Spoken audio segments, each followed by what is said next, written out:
Hi, it's Lynn and welcome to the Make Meaning podcast. I'm a writer and entrepreneur, and through decades of writing articles for magazines and newspapers and authoring books, I've learned that we succeed through inspiration from storytelling and deep and mutually beneficial relationships. This show began in 2018 after my father was diagnosed with a terminal illness, and I wanted a way to capture his stories and record his insights. It's grown since then to share stories of how people around the world make meaning from very ordinary pursuits. Now I focus on sharing the stories of writers, authors, and those in the world of publishing to learn how and why we create stories that help us make meaning from the mundane. I'm a former journalist and marketing entrepreneur, and I've been teaching writing for more than 2 decades. As a writing coach, I help authors build their brands and share their words. I've had 8 books published already, and I just finished my second novel, so stay tuned for news about when and where you can read it. If you'd like to write with me, check out my offerings at lynnegaladner.com. And you'll find more episodes of this podcast at makemeaning.org, as well as on every podcast platform you can think of. If you like what you hear, please give us a 5-star review at Apple Podcasts. Thank you for tuning in to the Make Meaning podcast, where you'll find stories of courageous people daring to share their talent with the world. Now, on to the show. Tran graduated from Columbia University in 2014 with a degree in creative writing and linguistics. She has received fellowships from MacDowell, Art Omi, and Yaddo. House of Sticks is her first book. And oh, what a gorgeous book it is. This memoir, which took Lee 6 years to write, details her journey as a little girl leaving Vietnam as a refugee and making her way to the dark and stormy world of Queens, New York, where she has to learn how to straddle cultures and find a way to succeed on her own terms. This lyrical, compelling memoir is full of the duality we find in the shadowy corners of our families. There is humor and poignancy with a very human story of grappling with heritage, ancestry, and a belief in a brighter future. Well, Tran, welcome to the Make Meaning podcast. Thank you so much for having me. It's such an honor. Your book is beautiful, physically and the writing. It's just so nice to speak with such an accomplished author. And I want to begin by just learning more about you, talking about your early years. So tell me, do you have any early memories of Vietnam? You were so young when you came, or is it just the stories you've been told about your homeland? Tell me a little bit about that. Yeah, I actually don't have any memories of Vietnam at all. My very first memory is when I, woke up one day in the Thai refugee camps when I was 3 years old. Yeah, so interesting because it must be hard to build those connections to a place that isn't, probably you have visceral memories, body memories and things like that. But, how have you claimed that part of your identity, I guess, in recreating that? Tell me a little bit about that. Sure. I think my identity as Vietnamese is something that has always been a huge part of me, despite not having any early childhood memories of Vietnam. But even in the food, in the language, I often find myself feeling a sense of nostalgia and feeling drawn to my homeland. Yeah, one of the things that so many Americans from such a variety of origins have in common is this like assimilation of a variety of identities, from the original place that we say we're from, but then the places we moved through as we migrated, the first places we stepped foot in America, and then how that journey expanded and had twists and turns. And so I'd love to hear a little bit about how you have grappled with your identities and how you've assimilated all of these experiences together to create a sense of where you belong today and who you are and who you want to be. Yeah, I feel like I've always embodied, multiple identities that were in direct conflict with one another. Yeah. Being Vietnamese, but also having this Chinese heritage, because my parents' ethnicity are actually Chinese. Right. And, and they were mocked for being Chinese when they were in Vietnam. And I was born in Vietnam, but I come to America and I'm mocked for my Vietnamese identity. And so it's just having to reconcile all three lands at the same time was very difficult. And on top of that, I was the only girl in a household full of boys. I grew up with 3 older brothers. Right. And not having any sort of close female sibling, or even close female friendships growing up, was really difficult for me. And so those are also identities that I had to work with as I grew older. And then we can move on to my identity as a worker and, a contributing citizen. 3 years old, and first coming from Vietnam to America, my first job was, being a child sweatshop laborer. Yeah. And, it's funny because you think this is something that would happen in the, you know, 60s maybe, or Right. definitely not in today's time. Yeah. And I would go to school later on, when I was 5 years old, I would go to kindergarten, Mm-hmm. and I had this identity as a student. And then I would come home and I was a sweatshop laborer. And, Yeah. and those were identities that I had to keep separate, have to sort of code switch in a way. Yeah. It is interesting, the dark secrets of even contemporary society. I come from a Jewish background, and so I heard a lot about the sweatshops and the tenements in New York of, my ancestors. And when I actually had the opportunity to go to New York and see what a tenement looked like, and that a lot of sweatshops were in apartments as opposed to like this vision I had of this big factory, and, it changed everything. I didn't even have words, to try to understand what that must have been like. And so how did that shape your vision of work and also of like, I guess, where you wanted to go as you grew up, as you like stepped possibly into another world? Yeah, we often hear about this notion of the American dream. Yeah. That once we come to America as immigrants, we're going to make it in a Yeah. really big way, a really magnificent way. And yet here we were immigrants, and we were just straddled with poverty and all these different adversities that we had to overcome. Yeah. And so, working at such a young age, it really forced me to try to understand what my place in the world was. Mm-hmm. And I was forced to mature at a really young age as well. I had this really strong work ethic that my parents instilled in me. Yeah. At the same time, I also couldn't fit in with the rest of, my schoolmates. Yeah. I didn't realize, well, to begin with, I didn't realize that the other kids weren't doing this kind of thing. Right. Right. How would you, Exactly. Yeah. I remember, I think sometime in middle school, I walked my friend home once. My parents never really let me hang out with other kids, but Uh-huh. I sort of, did this really rebellious thing. And I walked into her apartment. I asked her, where are all your work materials? Oh my gosh. And she just looked at me, and Yeah. said, what work materials? What are you talking about? And I said, the ties, the cummerbund. She said, I don't know. I have no idea what you're talking about. I don't make ties. And I Yeah. think that was a really big moment for me. It was a moment in which I realized, oh, I'm not like the other kids. Yeah. Yeah. Yeah. Have you read or seen My Brilliant Friend by Elena Ferrante? No, I haven't, but I've definitely been meaning to get on that. Yeah, so I haven't read the books, although people have been raving about them for years. But we started watching the first season, which is such a beautifully produced TV show. It's almost like a movie, but it's a TV show, and it's really about female friendship, and it's in Naples, Italy, post World War II, and a very poor, almost really a tenement community, basically.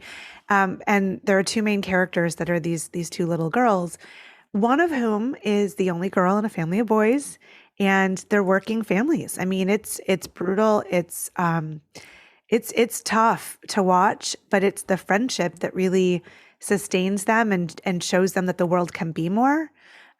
Even as there's envy and, feelings of being left out when one can continue in school, one cannot. So, really your story reminded me a little bit of that, especially being the only girl in the house, So did you find that friends like the one you just mentioned were sort of your first glimpses into there's another way or there's other possibilities? In a way, yes. I remember just sort of feeling like, oh, I think they know something that I don't, and Yeah. I have Yeah. to try to learn from them. But at the same time, I was also struggling with how to honor my family and Yeah. how to honor the values that we held. And Right. so there were parts of me that I almost didn't allow myself Sure. to assimilate as much as I could have, because I felt that doing so would be abandoning my roots. Yeah. And that's an interesting struggle because I mean, we don't want to turn our backs on our culture, our traditions, our history.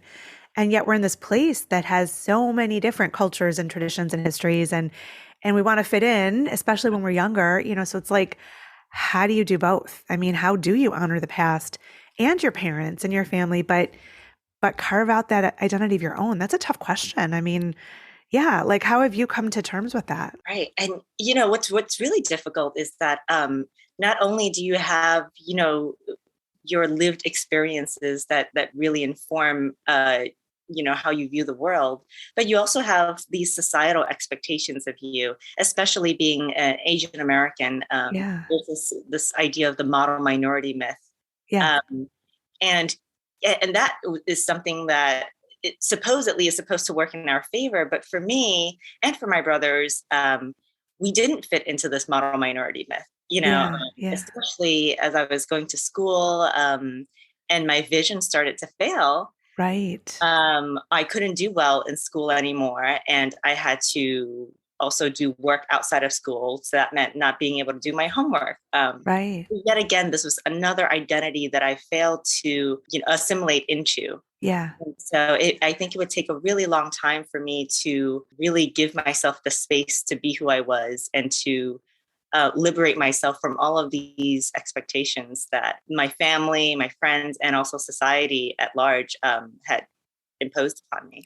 Yeah, I mean that's a truly universal story because there are so many forces that are, expecting things from us, weighing on us, directing us, and some people never have that internal conversation. It's really hard, and it's brave to try to do that and say, I have to decide for me, I'm curious, tell me a little bit about when you started writing and how your family and teachers and friends responded and just take me through sort of your writing journey. Sure. Well, I mentioned that my vision started to fail at some Right. point. Right.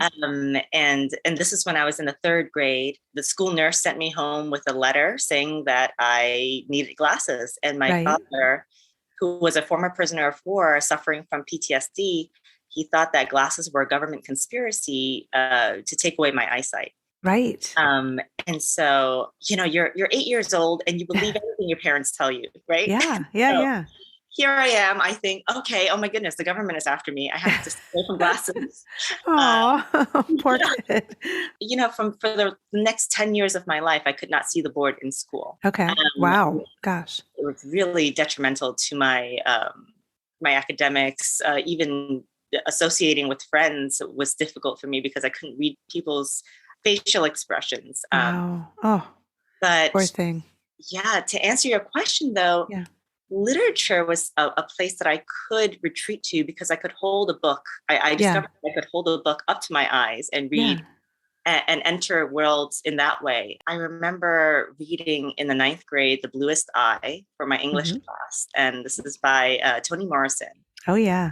And it so resonated with me. And this, it's about a little Black girl who society has deemed ugly. Yep. And the only thing that she yearns for is a pair of new blue eyes because she Hmm. feels that if she had blue eyes, somehow her value as a human being would increase. Right. And here I am, somebody who couldn't see. And I thought, oh my goodness, this is me. I mean, obviously, for different reasons, Yeah. we want new eyes, but Yeah. it was so universal in a way, just wanting something that you feel would increase your value. It was the first time a book had ever made me cry. And so I Hmm. remember thinking, oh my goodness, this is such a powerful feeling. And I would love to one day have the power to make somebody else cry through words. Yeah. Yeah. And so I think that's where my writing journey began, really, Okay. Okay. to want this power. Yeah. And then as the years progressed and my eyesight deteriorated, English was the only class that I could do well in. Um, Wow. I didn't need to see the board in order to take down notes. I just Yeah. needed to read the text. Yeah. Yeah. And, eventually, when I graduated from high school, my brother bought me a pair of contacts Oh, so that I could see without my parents knowing. yeah. And so I finally somehow made it to college, and I I had a 4.0 Oh with my the gosh. with these new contacts, and it was such an incredible feeling. Yeah. But at the end of my first semester, I started feeling this tremendous sense of guilt. Hmm. And I thought that I was betraying my parents by being able to see. I felt that Oh, my success meant basically walking away from them and yeah. rejecting them. Yeah. And so the end of my second semester, I failed everything. And so Oh, oh, yeah, this is so I felt like I was making so much progress, and then depression set in, guilt, yeah. and I eventually just let go, and Yeah. I dropped out of school. This totally ties into the writing, by the way. Of course. Of course. I'm with you. And it took me 2 years to really pick up all the broken pieces of myself. Hmm. And I actually pretended to go to school for 2 years so my parents would never find out that I had dropped out. Yeah, eventually I meet somebody who convinces me to go back to school. Okay. I met her at this adolescent health clinic. She was a legal advocate, and she said, "Lee, you have such a bright future. I will help you Hmm. reapply to colleges." And Yeah. one of the colleges that she recommended I apply to was Columbia University. I mean, Uh, why not? Shoot for the top, right? Like, come right. on. Yeah. Uh-huh. And I laughed at her. I thought, I dropped out of school with barely a 2.0 GPA. Yeah. There's no way any school, let alone Columbia. And she said, "Oh, but Columbia has this program designed for non-traditional students. As long as you can explain to them your background and explain why you stumbled, Yeah. there's a chance that you might make it." So out of, I believe, about 10 or 12 schools that I applied to, Columbia was the only school to accept me. Wow. And when I received the phone call, offering me a seat at Columbia, the Yeah. person on the line said, "It was a really difficult decision, actually, Lee, because your grades are not great, but the board of admissions decided that we wanted to admit you based on the strength of your essay. If you haven't considered becoming a writer, I recommend that you do so." And Wow. Oh, she got chills. Oh my God. That's so yeah, cool. and so again, there are all these different roads that I've walked that have inevitably always led me back to writing. This is one of them. Awesome. Awesome. So Sorry, that was take a very long story. No, I love it. We are storytellers. I love it. It's fantastic. So take me through your process of writing House of Sticks. Like how did you start it? How long did it take you? Did you, stall? Did you have people giving feedback, writing workshops? Tell me about the process. The process. I mean, well, okay, first of all, ended up majoring in fiction at Columbia. Nice. And as part of the major, I had to take one course outside of my genre. So I took a nonfiction course. Okay. And that's when I experimented with telling my story. And Mhm. actually, one of the first chapters in my book, 20,000 Cummerbunds, was written in that nonfiction course. Nice. Awesome. Yeah. But my second to last year at Columbia, I realized that I didn't have enough credits to graduate by the following year. Oh my gosh. Yeah, I had to take an outside course that summer to supplement my credits. And that's Okay. when I found Writers in New York, which was a course at NYU, a summer course, Okay. for 8 credits, Okay. classic program. Yeah. And I somehow ended up in the nonfiction department. I originally applied for the fiction department, and I didn't quite love it. So I Yeah. asked to switch over.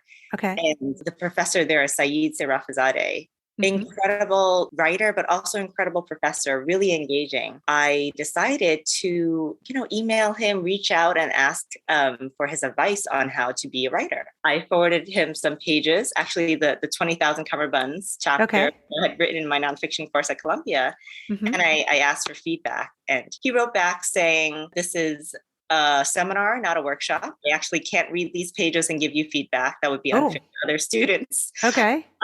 But why don't you come to my office hours and we can chat about your plans as a writer? So I did so. I took him up on that offer, and I told him that I was that I would hopefully write a novel one day that was loosely based on my life as a Vietnamese refugee, former sweatshop laborer, former nail salon technician. And he said, Lee, that is such a fantastic story. He said, you should keep writing, what's there to lose? Yeah. And so I went home that day thinking, wow, that's wonderful advice. I felt validated. I don't know if it was the next day or the next week, but I received an email from Saeed's agent saying, Dear Lee, your professor forwarded us your pages and we would like to represent you. Oh my God. I literally chills head to toe. Oh my God. That's amazing.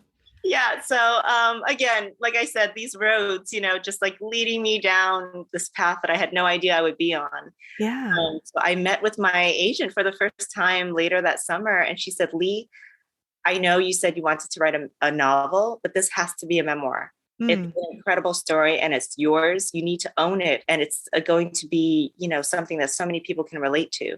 Yeah. But I asked her, I said, okay, but I have one more year left at Columbia. Could we wait until afterwards? Because I made it here somehow. I have no idea how, but I want to do well. Yeah. So I think the day after I graduated, my agent emails me. She said, let's get to work.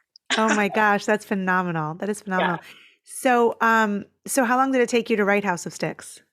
It took me about 6 years, actually. Oh, wow. Okay. So I received my book deal shortly after graduating. Okay. And then it was just really having to sit down in the dark by myself, grappling with all of these feelings that were quite recent. I felt like I was just emerging from the darkness and I didn't have enough distance. Yeah. And so the 6 years that it took me, a large part of it was gaining the distance that I needed to really look back on my life with the wisdom and insight that only distance can afford you. Yeah. Yeah. It's interesting. So it's like such serendipity, like, okay, here's a deal. And you're like, great, let me just put you on hold. And other people are like, how do I get an agent? It's just very, very cool. So I wonder if there are any writers, you mentioned Toni Morrison, but others that you either modeled after or sort of learned from, like sort of took inspiration because you loved the way they wrote or the way they told their stories? Absolutely. Fierce Attachments by Vivian Gornick was a book that I just loved reading as I was doing research for House of Sticks and delving into memoirs to learn the craft. Yeah. I read Fierce Attachments and I thought, wow, the way that she embodied herself on the page was so incredible. It's so breathtaking. I remember just highlighting so many passages in that book and thinking I would love to be able to write like this. Nice. There's also Maps to Anywhere by Bernard Cooper, also a memoir, but in a non-traditional memoir. It's filled with lyric essays. Incredibly poetic, and just some of these lines kept me up at night because I just couldn't get over how beautiful they were. And so I felt like those two books in particular, along with Toni Morrison's The Bluest Eye, they were basically my Bibles while I was writing. How has reception been for your book? I think it's been well, if I may say so. Yeah, please do. Yeah. It's been listed on Vogue and NPR's Best Books to Read. Nice. And I think what's been most rewarding for me as a writer, especially because all my life I've always yearned to connect with others. Yeah. What's been really rewarding is receiving emails, Instagram messages, Twitter DMs. From people from all walks of life telling me how much my story touched them and how much it resonated with them. And I think that is the greatest gift that an author can receive. Absolutely. Yeah. So what's next for you in writing and in life in general? Let's see. Well, in writing, I'm working on a historical novel at the moment. It's based on the story of the Tran sisters. I don't know if you've ever heard of the Tran sisters. No. Not many people have, even though this is a true story. Okay. Based in 40 AD. So we're going way back. Way back. Okay. And, during this time in Vietnam, this is after centuries of Chinese domination, two Vietnamese sisters, they joined the army and they become generals in Oh the my Vietnamese gosh. army. And together they lead the first successful revolt Wow. against the Chinese Imperial Army, and they take back Vietnam's independence. Oh my gosh, phenomenal. So cool. So from 40 to 43 AD, they reigned as the first queens of Vietnam. And I feel like it's such a beautiful story, so incredibly feminist, Yes, for during a sure. time when most people wouldn't really expect it, 40 AD, who knew? Yeah. Um, and so I'm working on building out that story, and I hope it'll be good. I Yeah. hope I can do the story justice. I can't wait to read it. How did you ever stumble upon them? Like it seems so random. Like how did you find the story? Well, I think it's actually a huge part of Vietnamese lore. Every Okay. year in North Vietnam, there's a huge festival Oh wow. called the Trunk Sisters Festival, and there are elephants, because part of the myth, and I have to do research for this, but Yeah. part of the myth is that they trained elephants to go into battle, Wow. and that's how Wow. they were able to take the Chinese by surprise and take back Vietnam's independence. So Phenomenal. Oh, that's so yeah. cool. So super cool. That's awesome. By the way, how did your parents respond to your book? Did they read it? My parents don't read English very well. Okay. I've told them bits and pieces of it. And even before writing this book, I told them that I wanted to write this story. It's going to be about my life, but inevitably it includes them. Sure. And I was going to represent them in the full spectrum of their humanity. Yeah. And that meant the good and the bad. And Sure. so, to their credit, they said, Lee, you do what you need to do. Oh, that's And great. so since then, when the first time that they held the book in their hands was a really touching moment. It's one that I'll cherish forever. But I Yeah. felt that for the first time, they could really see me and see what I had been doing for the last, 6 years of my life. I Yeah. wasn't just saying that I was writing. Yeah. Oh, Uh, that's so great. That's so yeah, great. Well, I'm really excited for you. It sounds like, you're really diving into a meaty story after producing a beautiful book. And I hope there's just one after the next for you. And I'll keep my eye on you and add to my bookshelf. So in closing, I interview a lot of writers on this podcast. And because it's called the Make Meaning podcast, we talk a lot about, how we find meaning and purpose in work and in life. And so when I speak to writers, I really talk about like, why they write and not just because I'm a writer myself and I love finding the right words, but like it doesn't mean I have to put it out in the world. And to me, when I share my stories in the world, it's a conversation. It's a way of, maybe it helps someone, but also we can have a back and forth. So I wonder if you have any advice on that quest for meaning and purpose through writing that you might leave with our listeners today. absolutely. I think all my life I've been made to doubt myself. I've been made to doubt my reality and doubt the strength of my voice. Yeah. And so when I first discovered writing and discovered, just the unlimited potential for celebrating my voice on the page, I thought, wow, like I wish that I could really hone this gift to the point where I could really just truly one day connect from my heart to the hearts of others through my words, Yeah. and to encourage and inspire others to empower themselves and empower their voice, to believe in their own voice. Yeah.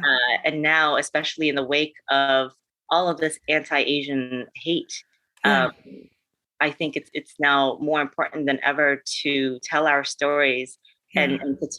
and to do so unapologetically. Absolutely. Have really strong, powerful Asian voices in the world and say this is what we need to hear. So amazing. Well, Lee Tran, it's amazing to talk with you. Thank you so much for giving me your time. And it has been such a pleasure to have you on the Make Meaning podcast. Oh, thank you so much for having me. It was so wonderful talking to you. Thanks for listening to the Make Meaning podcast with Lynn Golodner. You can find us wherever you listen to your favorite podcasts. If you like what you've heard, subscribe and share this episode with the meaningful people in your world. And please leave us a 5-star review on your favorite podcast platform. You can learn more at makemeaning.org or lynngolodner.com.